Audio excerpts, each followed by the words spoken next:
पटना में नीट की तैयारी कर रही छात्रा के साथ कई लोगों ने किया गंदा काम। हॉस्टल संचालक के साथ निकल कर आए ऐसे नाम जिन्हें सुनकर आपके पैरों तले जमीन खिसक जाएगी। और पोस्टमार्टम रिपोर्ट में जो खुलासा हुआ है वो देखकर तो पटना पुलिस को शर्म से अपना सर झुका लेना चाहिए। आदाब, नमस्कार, सत श्री अकाल, peace to be with you दोस्तों। मेरा नाम है जुनैद भाटी और आप देख रहे हैं द न्यूज फीवर पर जुर्म अभी बाकी है का एपिसोड नंबर 5। जी हाँ दोस्तों, आज की ये सच्ची और खतरनाक घटना है पटना की। पटना में एक लड़की आती है जिसके सपने बहुत बड़े होते हैं। जी हाँ, ये लड़की जहानाबाद की रहने वाली होती है। जहानाबाद एक छोटा सा जिला है, पटना के ही बराबर में लगता है। वहां से ये लड़की अपने सपने लेकर पटना पहुंचती है। इस लड़की का सपना होता है कैसे भी करके नीट क्लियर करना। ये लड़की पढ़ने में बहुत ज्यादा होनहार होती है, बहुत ज्यादा टैलेंटेड भी होती है। इसके घर वालों को इस पर गर्व होता है। इसके पिता को इस पर इतना ज्यादा विश्वास होता है कि उन्होंने अपने मन में ये सोच रखा होता है कि मेरी लड़की एक दिन बहुत बड़ी सर्जन जरूर बनेगी और उसे एम्स के अंदर एडमिशन जरूर मिलेगा। ये लड़की बीडीएस क्लियर भी कर लेती है, यानी कि बीडीएस में इसका नंबर भी आ जाता है। लेकिन फिर भी ये पूरी तरीके से अपने आप से सहमत नहीं हो पाती। ये अपने मन ही मन में सोचती है कि मैंने बीडीएस तो क्लियर कर ही लिया है, लेकिन मुझे कैसे भी करके एक बहुत बड़ा सर्जन बनना है और मुझे एम्स में डॉक्टर बनना है। मुझे जितने भी गरीब लोग हैं, जितने भी बीमार लोग हैं, उन सभी को सही करना है, उन लोगों के लिए कुछ करके दिखाना है। और यही सोचकर ये फिर से पटना आ जाती है। पटना में एक हॉस्टल होता है जिसका नाम होता है शंभू हॉस्टल। जी हाँ, शंभू हॉस्टल में ये रुकती है। शंभू हॉस्टल में शुरुआत में सब कुछ ठीक ठाक चल रहा होता है, लेकिन इस लड़की ने कभी अपने सपने में भी नहीं सोचा होता है कि इसी हॉस्टल के अंदर इसकी एक दिन खूनी स्क्रिप्ट लिख दी जाएगी।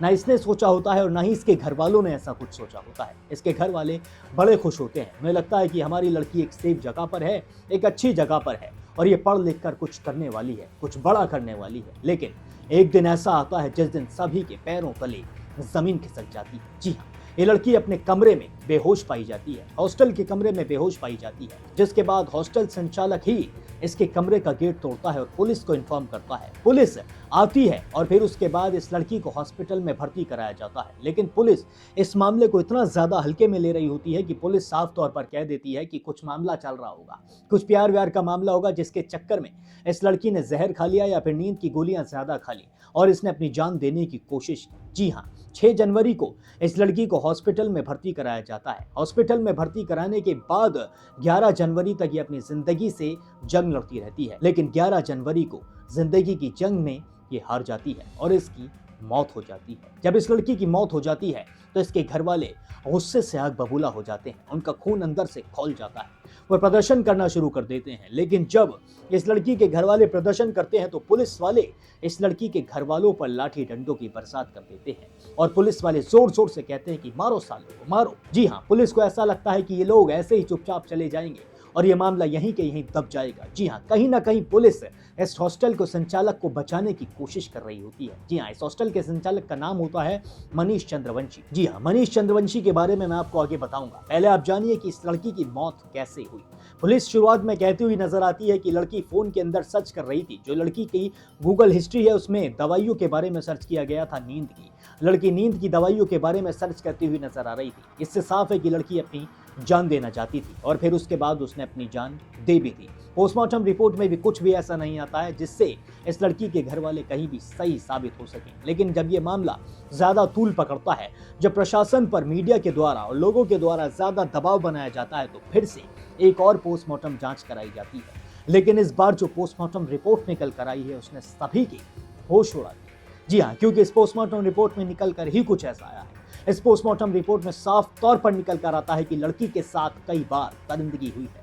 लड़की की पीठ पर ऐसे निशान है कि उसे किसी धारदार हथियार से मारा गया है। लड़की के साथ कुछ ऐसा हुआ था जिसके बारे में कोई अपने सपने में भी नहीं सोच सकता था। यानी कि साफ तौर पर पोस्टमार्टम में लिखा होता है कि लड़की के साथ कई घंटों तक जबरदस्ती भी की गई थी। जी हाँ, जहां पुलिस इससे पहले कहती हुई नजर आ रही थी कि लड़की के साथ कुछ भी नहीं हुआ है, लड़की के साथ कुछ भी ऐसा नहीं हुआ है जो उसके घर वाले कहते हुए नजर आ रहे हैं। सिर्फ उसने अपनी जान दी है, सिर्फ उसने मौत को गले लगा लिया। लेकिन जैसे ही पोस्टमार्टम रिपोर्ट आती है, ये सब कुछ जितने भी पुलिस पुलिस के दावे थे वो सब धराशायी हो जाते हैं। सभी के सभी धरे के धरे रह जाते हैं और लड़की के घर वालों का गुस्सा सातवें आसमान पर पहुंच जाता है। अब प्रशासन पर लगातार दबाव बनाया जाता है। फिर कुंडली खुलती है इस हॉस्टल के संचालक की। जी हाँ, ये जो हॉस्टल का संचालक है चंद्रवंशी, ये शुरुआत में जब पटना आया था तो इसने 15,000 रुपए की सैलरी से अपनी जॉब स्टार्ट की थी, लेकिन कुछ ही सालों में इसने पूरी की पूरी बिल्डिंग बनाकर खड़ी कर दी और फिर उसके बाद उसे हॉस्टल बना दिया और अब ये लाखों की कमाई महीने की करता हुआ नजर आ रहा है। कहीं ना कहीं ऐसा लग रहा है इस संचालक ने और इसके साथ जो लोग मिले हुए हैं उन्होंने पुलिस को शुरुआत में पैसा खिलाया था। जब ही पुलिस पूरी तरीके से इसको सपोर्ट करती हुई नजर आ रही थी, हर चीज इसी के फेवर में बोली जा रही थी, लेकिन अब पुलिस को झुकना पड़ रहा है, अब प्रशासन को झुकना पड़ रहा है। अब इस लड़की के घर वाले साफ तौर पर कहते हुए नजर आ रहे हैं कि हमें अपनी लड़की के लिए कैसे भी करके न्याय चाहिए, क्योंकि पटना में जितनी भी लड़कियां पढ़ रही हैं, पटना में जितनी भी लड़कियां अपने घरों से आकर हॉस्टल में रह रही हैं, उन सभी की सुरक्षा का सवाल है, उन सभी की जान का सवाल है। इस लड़की को इंसाफ मिलना ही चाहिए। आप सुनिए कि लड़की के घर वालों का क्या कहना है। मम्मी पापा के साथ जहानाबाद आई है, जहानाबाद को 1:30 बजे ट्रेन धरी है, 3 बजे यहाँ पे उतरी है, जो कि रोशनी मैडम बोल रही है कि 3 बजे उतर कर गई है हॉस्टल, 3:20 में उसका वहाँ रिपोर्टिंग टाइम भी है। सर उसके दरमियान क्या हुआ रोशनी मैडम ये जवाब दे सकती हैं? वो हमसे पूछ रही थी कल परसों कि कितने बजे ट्रेन धरी है। मैडम हम बोले कि मैडम आप ही जांच कर लीजिए, 1:30 बजे धरी है, मम्मी पापा छोड़ने आए हैं। 5 को ये बच्ची घर से आई और 5 को तो बात हुई। 5 को 9 बजे रात में पापा मम्मी से बात हुआ है खुशहाल पूर्वक। 10:30 तक उसके फ्रेंड से भी बात हुई है। 10:30 तक सडनली 6 तारीख को शाम को 5 बजे, और भी पर्जन को नहीं, पापा को नहीं कॉल गया था, एक्समैन आर्मी में थे वो रंजन कुमार, उनके द्वारा इन्फॉर्म किया गया कि आपकी बेटी बेहोश है। तो ये उनकी बेटी रहती थी वहीं शंभूगढ़ हॉस्टल में, वही कॉल किए थे। कुछ पॉइंट है घर 26 तारीख को गई थी सर। दोस्तों सुना आपने किस तरीके से लड़की के घर वाले भावुक होते हुए नजर आ रहे हैं, किस तरीके से ये कहते हुए नजर आ रहे हैं कि हमारी लड़की को बस इंसाफ चाहिए और पटना की हर लड़की की सुरक्षा का जिम्मा पुलिस को उठाना ही होगा। अब आप सुनिए कि पुलिस का इस मामले पर क्या कहना था। और हम लोग अभी पोस्टमार्टम रिपोर्ट को सत्य मानते हुए, इस कांड को मानते हुए कि इसमें हुआ है, इस पे आगे तक कार्रवाई कर रहे हैं। इसमें एक व्यक्ति जो हॉस्टल के जो लैंड ओनर हैं उनकी गिरफ्तारी की गई है। इसमें हम लोग जो दायरा है उसको बढ़ाते हुए अब विभिन्न पहलुओं पर जांच कर रहे हैं। फॉरेंसिक की टीम भी उस दिन घटनास्थल पर गई थी, उनके द्वारा भी कई साक्ष्य एकत्रित किए गए हैं और उसका एनालिसिस होना बाकी है अभी। इसके अतिरिक्त जो पीड़िता हैं वो जहाँ जहाँ गई थी, जिन जिन लोगों के संपर्क में आई थी, उन लोगों से भी हम लोग उन लोग की जांच कर रहे हैं। अभी तक जो जानकारी प्राप्त हुई है उसमें है कि 26 से लेकर 5 तक ये अपने घर पे थी। 5 को जब ये यहाँ आई हैं हॉस्टल में और उसके बाद ये 6 को स्थिति में पाई गई हैं।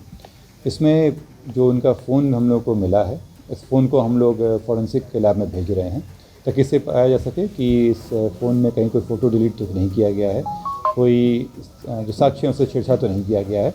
इन सब पे कार्रवाई करते हुए जो आगे अनुसंधान आएगा वापस अवगत कराया जाएगा। दोस्तों सुना आपने, पुलिस भी अब अपने बयानों से पलटती हुई नजर आ रही है। जब ये पोस्टमार्टम रिपोर्ट निकल कर आई है तो अभी भी प्रशासन का और हॉस्पिटल का यही कहना है कि फाइनल रिपोर्ट अभी तक नहीं आई है। जी हाँ, इस रिपोर्ट में जितनी भी चीजें हैं वो सब साफ तौर पर बयां कर रही हैं कि इस लड़की के साथ ऐसा हुआ था जो कोई अपने सपने में भी नहीं सोच सकता था।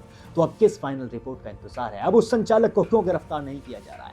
उस संचालक को बचाने की लगातार कोशिशें क्यों की जा रही है? उन नामों को क्यों छुपाया जा रहा है जो और भी निकल कर आ सकते हैं? अब इस लड़की को इंसाफ मिलना ही चाहिए। अगर आप भी चाहते हैं कि इस लड़की को इंसाफ मिले तो कमेंट सेक्शन में इसके लिए जस्टिस की डिमांड जरूर करें और अगर इस खबर पर अपने पास आप कोई राय रखते हैं तो वो भी मेरे साथ साझा जरूर करें। बाकी कल की कहानी के लिए और इस खबर पर सारे अपडेट्स के लिए अभी सब्सक्राइब कर लें द न्यूज़ फीवर, क्योंकि जुर्म अभी बाकी।